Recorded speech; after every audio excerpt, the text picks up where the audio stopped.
시간 기도함으로 예배 시작하도록 하겠습니다. 기도손, 기도눈, 기도마음. 살아계신 주님, 아버지 하나님, 어떠한 환경 속에서도 우리가 아버지의 말씀을 묵상하며 아버지의 성품을 따라갈 수 있는 그러한 공동체를 세워주시옵소서. 특별히 이 시간 우리 사랑하는 다음 세대에게 듣는 길을 허락하여 주셔서 그들의 마음 속에, 그들의 생각 속에, 그들의 행동 속에 아버지 하나님의 지혜가 넘쳐나게 하여 주시옵소서. 우리 공동체를 지켜주시옵소서. 이 모든 말씀 예수님의 이름으로 기도합니다. 아멘. 오늘은 여러분들과 함께 나눌 주님의 말씀은 지혜로운 전도자 빌립이에요. 혹시 이 빌립에 대해서 아는 사람 손? 어떤 사람이요?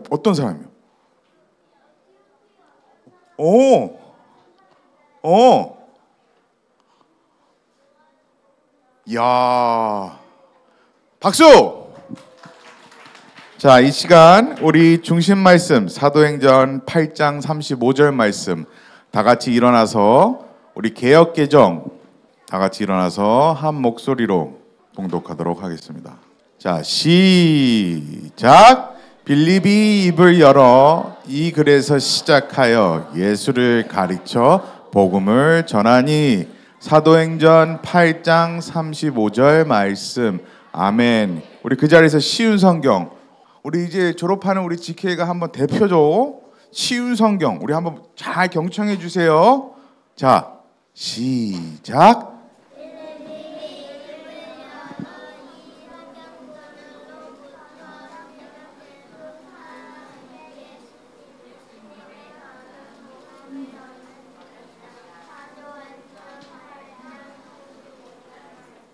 아멘. 우리 박수! 자리에 앉아주세요.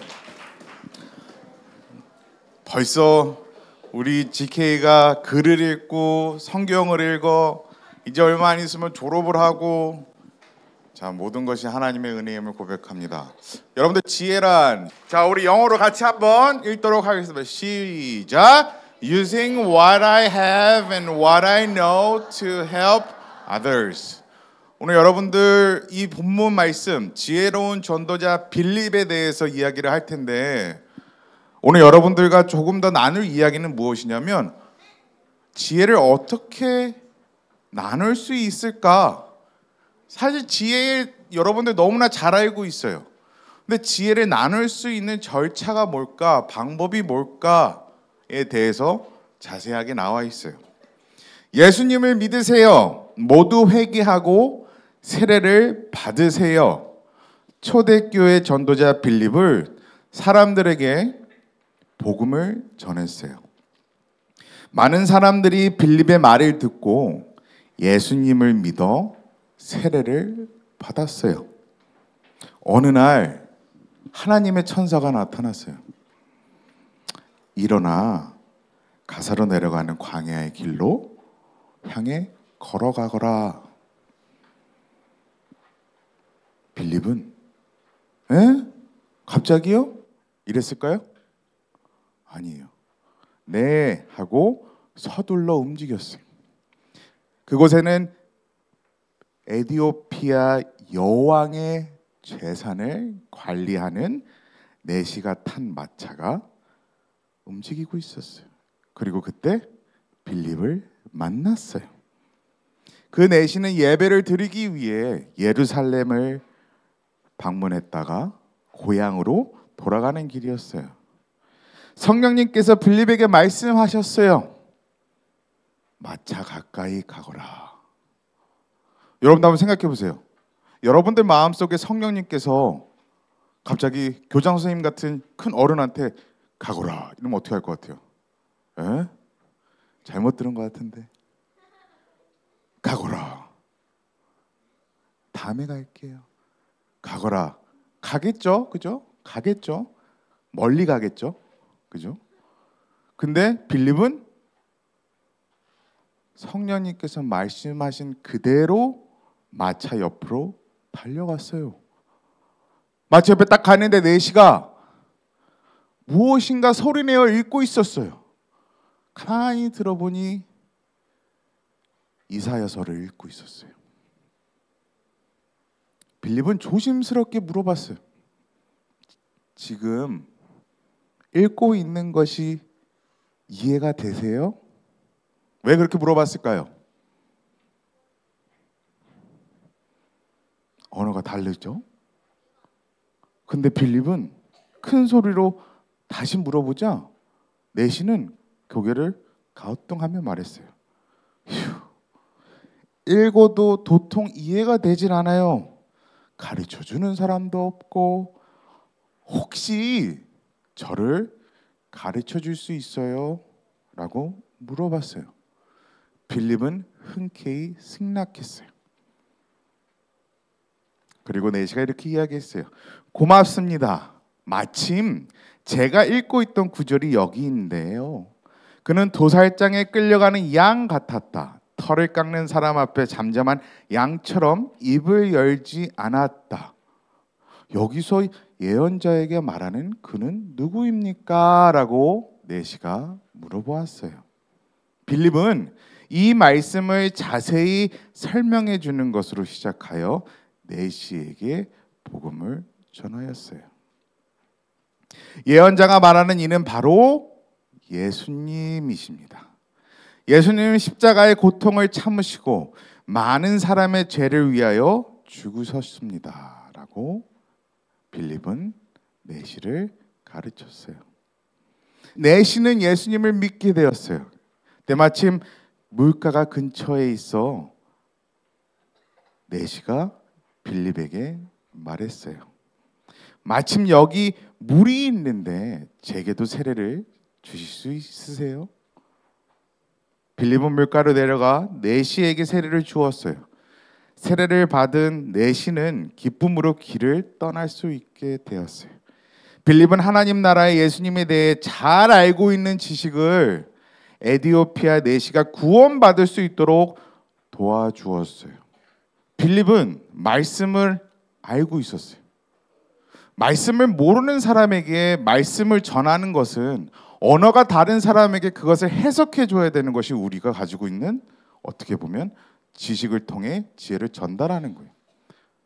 예수님이 우리 죄를 위해서 돌아가셨다라고 아무리 이야기해도 왜 다른 언어를 하는 것처럼 이해하지 못하는 사람들에게 우리가 가지고 있는 예수님의 지식을 지혜를 통해 전달해야 돼요. 근데 우리가 한번 생각해 보세요. 우리는 전도와 선교를 사명을 가진 여러분들은 다음 세대예요. 그죠? 믿지 않는 사람들에게 복음을 전해야 되는 책임감이 있어요, 없어요? 있어요, 없어요? 있어요, 없자니까 이래. 이때. 있어요. 근데 신기한 것은 예전에도 그랬고 지금도 그랬고 앞으로도 그 복음을 전하는 것이 얼마나 어려운지 알잖아요. 예수님 믿으세요 하면 어떻게 보면 왜? 왜 믿어야 돼? 혹은 어떻게 보면 전도하는 과정 가운데 분위기가 우리가 예상하지 못하는 분위기로 갈 때도 있어요. 오늘은 그 지식을 어떻게 지혜를 통해 전달하는 방법에 대해서 정확하게 나와 있어요. 첫 번째 방법이 뭘 것 같아요? 승리야?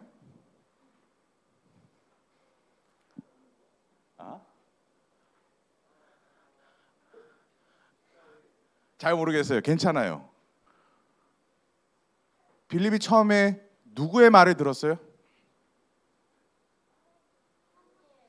천사의 말을 들었어요. 하나님의 천사의 말을 들었어요. 어디로 가라?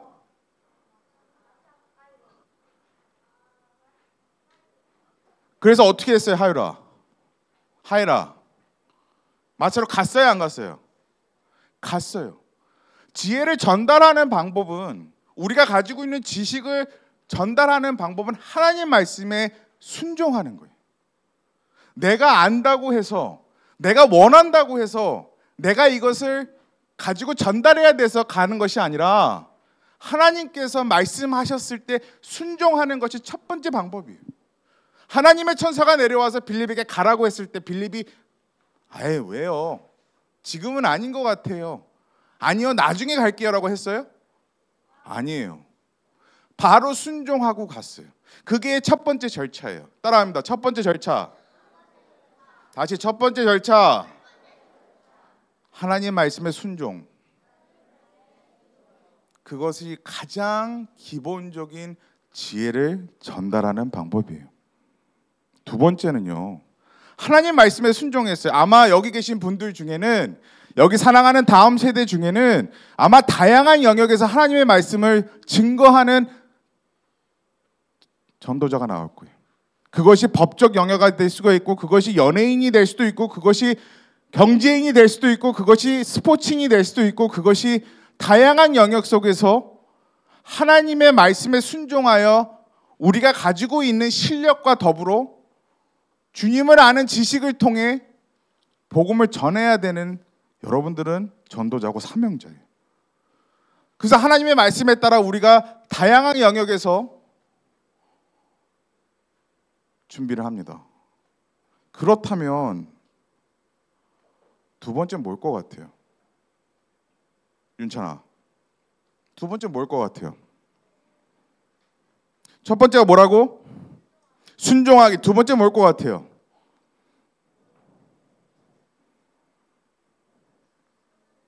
내 눈을 이제 안 맞춰. 알지? 두 번째 뭘 것 같아요? 아니, 괜찮아. 두 번째 뭘 것 같아요? 두 번째. 첫 번째 뭐라고? 순종이에요. 두 번째 뭘 것 같아요? 우리 1학년 해볼 수 있어? 두 번째 뭘 것 같아? 해봐. 지식을 나누는 거. 박수. 근데 지식을 누구에게 나눴어요, 빌립은? 에티오피아 재산을 관리한 네시에게 나눴어요. 그런데 바로 막 나눴어요? 일로 와봐요. 내가 하나님 알려줄게. 일로 와봐. 내 예수님 알려줄게. 일로 와봐. 이랬어요? 아니, 갑자기 딱 시연 일로 와봐. 내가 알려줄게. 어떻게 할 것 같아요? 울지 않을까요? 무서워. 갑자기 하나님께서 다음 세대에게 복음을 전해. 네, 일로 와봐. 일로 와봐. 어떨 것 같아요? 무서워요. 빌립은 어떻게 했냐면 배려했어요. 그 마차 옆에 가서 그 4시간 무엇을 하는지 잘 관찰했어요. 뭘 하고 있었죠, 빌립은? 그 4시가? 무슨 서를 읽고 있었어? 이해하지 못하는 이사야서를 읽고 있는 내시를 잘 관찰했어요. 그리고 정중하게 요청했어요. 내가 해석을 도와줄까요? 그러니까 내시가 뭐라 그랬어요? 네, 이해하게끔 해석해 주세요라고 이야기했어요. 그럼 지혜의 절차 두 번째 따라합니다. 두 번째, 상대방에 대한 배려. 다시 두 번째 뭐라고요? 이제 마지막 세 번째, 여러분들이 너무나 잘 알고 있는 방법 뭐라고요? 시작. 다른 사람에 대해서 지식을 어떻게 한다고요? 어떻게 유익이 되도록 나누는 거죠. 아마 내시는 다른 언어를 읽는 것처럼 해석하기 어려웠을 거예요. 이해하기 못하는 이사야서를 읽고 이 하나님께서 말씀하신 이 본문에 말씀하신 이 이사야서에서 나오는 그가 누군지 다른 언어를 읽는 것처럼 어려울 거예요. 하지만 빌립을 갖고 있었던 지식은 어떤 지식이었죠? 어떤 지식이었을까요? 예수님에 대한 지식, 복음에 대한 지식을 잘 알고 있었어요. 여러분들 되게 재밌는 얘기 해줄까? 여러분들 시험 봐요, 안 봐요? 근데 시험을 누구를 위해 봐요? 나를 위해 봐요. 근데 참 신기한 건 여러분들 시험을 볼 때 나를 위해서 시험 공부를 하면 힘들어요? 안 힘들어요? 힘들어요. 그쵸? 왜 그럴까? 이거 실력이 잘 될까 못할까? 우리나라뿐만이 아니라 여태까지 우리가 살아온 사회에서는 실력 위주를 통해 시험을 통해 평가받고 그 평가를 통해 사회에 진출할 수 있는 가능성이 높아졌어요. 근데 신기한 게 1월 17일 뉴스를 한번 보여줄게요. 한번 보여주시겠어요? 우리나라는 대학교를 가기 위해서 수능이라는 시험을 봅니다. 수학 능력 평가. 미국에는 SAT라는 시험을 봐요. 1월 17일 날 나왔던 신문에 정확하게 뭐라고 나왔냐면 대입 대학교를 준비하는 과정 속에서는 이제는 수학 능력 평가보다 인성이 중요하다라고 나와 있어요. 그것이 6년 만에 순위가 바뀌었다고 이야기 나와 있어요. 근데 우리는 이렇게 생각해요. 인성이요? 난 착한데. 그럼 난 인성이 좋으니까 모든 대학교를 갈 수 있겠네요.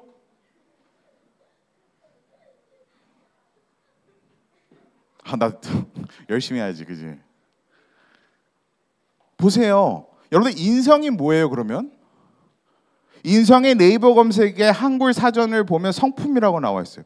그럼 여러분들이 좋은 나무 기독학교에서 가장 중요시하는 성품은 뭐예요? 한 사람의 생각, 감정, 행동의 표현이에요. 근데 여기서 인성이 쉬운 게 아니에요. 여러분들이 오랫동안 어떻게 보면 2년에 한 번씩 똑같은 성품을 묵상하고 성품에 대해서 안다 해도 그 지식이 여러분들이 쌓이지 못하는 상황들에 벌어질 수밖에 없어요. 왜? 왜 그럴까요? 내가 아는 걸로 끝나서 그래요. 여러분들이 지혜를 배우고 지혜 전에 뭘 했죠? 벌써 전에 한 성품이 기억이 안 나? 머리 아파. 뭐라고? 그 전전 성품은요? 그러면 여러분들 2023학년도 첫 번째 성품이 뭔지 기억나요?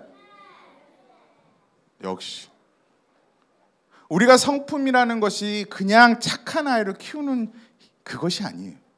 여러분들이 생각하기에 인성이라고 얘기할 때는 우리가 성품 교육을 이야기할 때는 예전에는 실력을 통해서 승부를 걸 수 있다고 하지만 그럼에도 불구하고 예전에도 실력을 통해 올라간 자리는 성품을 통해 지킬 수 있었어요. 그래서 성공하는 사람들이 성품의 위인이 되는 사람들이 되게 많아요.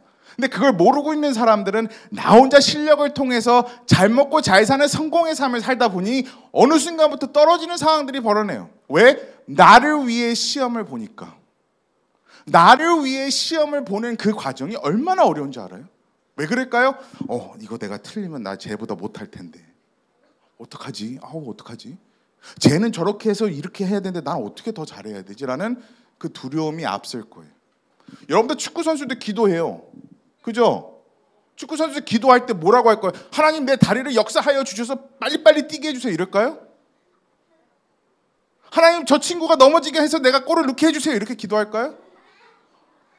곰곰이 생각해 봤어요. 왜 축구 경기에 선수들이 기도할 때 무슨 기도를 할까? 근데 아마 이런 기도를 하지 않을까요? 나를 만드신 하나님, 제가 하나님을 믿습니다.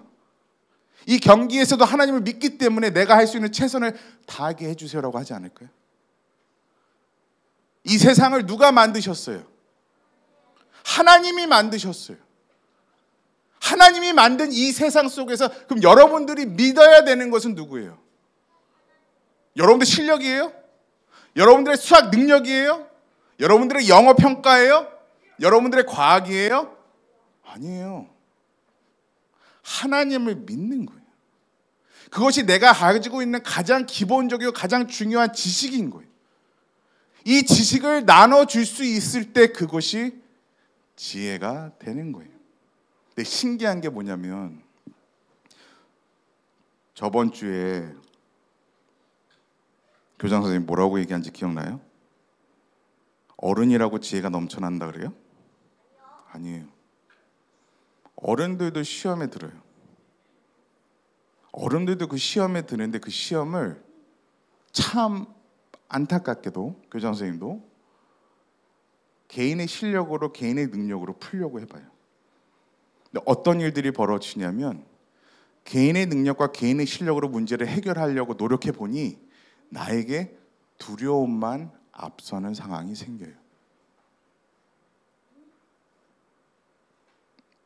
사랑하는 다음 세대 친구들, 여러분들이 이 공동체에서 묵상하고 있는 성품은요, 여러분들이 어떠한 시험이 다가왔을 때 이겨낼 수 있는 힘이 될 거예요. 왜냐? 그 시험은 하나님 안에 있기 때문이에요. 성경 말씀에 감당하지 못하는 시험이 있다 했어요? 없다 했어요? 하나님께서 어떠한 어려움이 있어도 피하실 길을 주신다 하셨어요? 안 주신다 하셨어요? 태초에 누가 천지를 창조하셨다 하셨어요? 그렇다면 여러분들이 가지고 있는 모든 시험과 모든 어려움은 누가 책임져 주신다고요? 그것을 전달하는 것이 지혜인 거예요. 그것을 여러분들의 다음 세대에게 흘러내려야 하는 것이 지혜인 거예요. 교장 선생님이 이 공동체에 대해서, 여러분들에 대해서 참 기도를 많이 해요. 근데 이 기도를 통해서 어떤 기도가 나오냐면, 하나님, 여기 살아가는 다음 세대들을 통해 그 다음 세대들이 세워질 수 있는 좋은 어른으로 성장하게 해주세요 라는 기도를 많이 해요. 만약에 여러분들이 없다고 해보세요. 여러분들 같이 성품을 묵상하고 복음의 지식이 모르는 다음 세대들로 세상에 많아진다고 생각해 보세요. 복음이 중요하지 않다고 생각하는 다음 세대들 가운데 여러분들 같은 다음 세대들이 없다면 세상을 만드신 하나님의 나라에서 하나님을 모르는 것이 우선순위가 된다면 얼마나 슬프겠어요. 그럼 어떠한 시험이 있어도 이겨낼 수 있을까요? 없을까요? 없어요. 여러분들, 지혜는 하나님을 순종하는 거예요. 지혜는 내가 다른 사람을 배려해서 잘 관찰하는 거예요. 지혜는 하나님을 잘 아는 지식을 통해 내가 가지고 있는 것을 다른 사람에게 유익이 되도록 사용하는 것이죠. 그것이 지혜이고, 그것이 여러분들이 감당해야 되는 시험들을 이겨낼 수 있는 믿음이에요. 오늘 마지막에 이 찬양을 부르고 우리가 오늘 예배를 마칠 텐데, 오늘 여러분들 눈이 왔어요. 그죠? 눈 왔죠? 아침에 교장 선생님도 출근하자마자 눈을 딱 치우려고 밖을 나갔는데 머리도 좀 아직도 안 마른 것 같아요. 아직 지금 여기 다 젖었어요. 내가 만약에 나를 위해 눈을 치운다면 아마 화가 났을 것 같아. 아, 또 눈, 먼지 같아. 추워. 땀나. 머리가 얼었어. 만약에 나를 위해서 눈을 치운다 하면 아마 마음이 되게 어려웠을 것 같아. 근데 이렇게 생각했어요. 우리 예쁜 애들이 오네. 우리 사랑하는 다음 세대들이 오네. 안전하게 눈을 치워줘야지. 하나도 안 힘들어요. 하나도 안 추워요. 오히려 눈이 아름다워 보여. 아침에 나 운동도 시켜주고 너무 좋아. 여러분, 신기한 게 뭔지 알아요? 내가 눈을 치워서 여러분들의 눈을 치운다고 생각했는데 내가 서 있는 곳은 이미 총무님들이 눈을 치운 곳에 서 있더라고요. 내가 다른 사람에게 내가 다른 사람에게 도와준다고 생각했을 때 이미 다른 사람의 지혜를 통해 여러분들이 서 있다라는 거 잊지 않았으면 좋겠어요. 그것이 지혜인 거예요. 내가 가는 길만 비추는 것이 아니라 내가 다른 사람의 길을 비춰줄 수 있는 주님의 복음을 아는 다음 세대가 되기를 진심으로 소망합니다. 우리 자리에 일어서서 찬양하도록 하겠습니다.